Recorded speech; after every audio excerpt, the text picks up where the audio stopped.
পঞ্চায়ত নিৰ্বাচন সন্দৰ্ভত মুখ্যমন্ত্ৰীৰ প্ৰতিক্ৰিয়া ৰাইজৰ আশীৰ্বাদক সাদৰে গ্ৰহণ কৰিছে বিজেপিয়ে যোৱা 4 বছৰত ৰাইজৰ হকে চৰকাৰে কাম কৰাৰ ফল এয়া 2021ৰ বিধানসভা নিৰ্বাচনৰ তুলনাত 24ৰ লোকসভা নিৰ্বাচনত ভাল ফলাফল হৈছিল বিজেপিৰ ইয়াৰ পিছত 24ৰ লোকসভাৰ তুলনাত এইবাৰৰ পঞ্চায়ত নিৰ্বাচনত অধিক ভাল হ'ল ফলাফল এতিয়া পঞ্চায়ত নিৰ্বাচনৰ তুলনাত 26ৰ বিধানসভা নিৰ্বাচনৰ ফলাফল হ'ব আৰু অধিক ভাল এই মন্তব্য মুখ্যমন্ত্ৰীৰ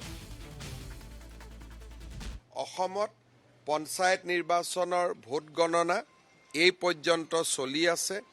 ভাৰতীয় জনতা পাৰ্টি আৰু এজিপি আমাৰ মিত্ৰগোষ্ঠীয়ে প্ৰায় 300খন আসনৰ আশে-পাশে গৈ আমি থিয় দিছো আজি আমি কাৰ্যালয়ত সমবেত হৈছিলোঁ যে চূড়ান্ত ফলাফল আমি পাম কিন্তু আমাক জনোৱা মতে নিশা 12 বজাতহে চূড়ান্ত ফলাফলসমূহ আহিব অহাকালি আমাৰ ৰাজ্যিক সভাপতি আৰু মই আপোনালোকক একেলগে এখন সংবাদমেলো সম্বোধন কৰিম আৰু চূড়ান্ত ফলাফলৰ বাবে আমি অপেক্ষা কৰিম এতিয়াতো আমি 100 নহয় আমি 300 পাইছো গতিকে আমাৰ বৰ্তমান যোৱাবাৰ আমি 220টা পাইছিলো এইবাৰ আমি 300ৰ ওচৰলৈকে গৈ আছো আমাৰ চৰকাৰৰ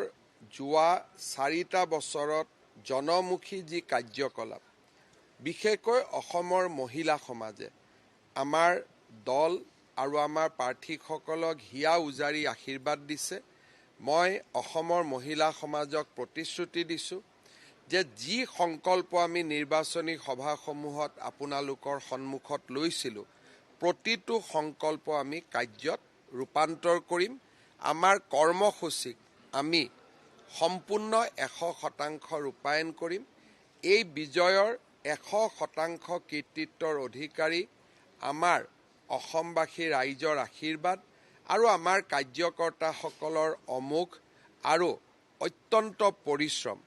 মই আৰু ৰাজ্যিক সভাপতি আমি দুইজনে আমাৰ কাৰ্যকৰ্তাসকলক শ্ৰদ্ধা জনাইছো অসমবাসী ৰাইজৰ আশীৰ্বাদ আমি আমাৰ শিৰত বিনম্ৰতাৰে সৈতে গ্ৰহণ কৰিছো অসমত বৰাক উপত্যকা ব্ৰহ্মপুত্ৰ উপত্যকা উজনি নামনি মধ্য আমি উত্তৰ অসম এনেকুৱা এটা সমষ্টি নাই য'ত আমি ভাল ফলাফল কৰা নাই আৰু মই ভাবো যে বিধানসভা নিৰ্বাচনলৈকে আমাৰ সন্মুখত যিমান কেইটা কাম আছে আমি যদি সুন্দৰভাৱে জানুৱাৰী মাহলৈকে সম্পূৰ্ণ কৰিব পাৰো বিধানসভা নিৰ্বাচনত ইয়াতকৈও আমি ভাল ফলাফল দেখুৱাব পাৰিম আৰু সেই কাৰণে এটাই মই কথা কম 21ৰ বিধানসভাতকৈ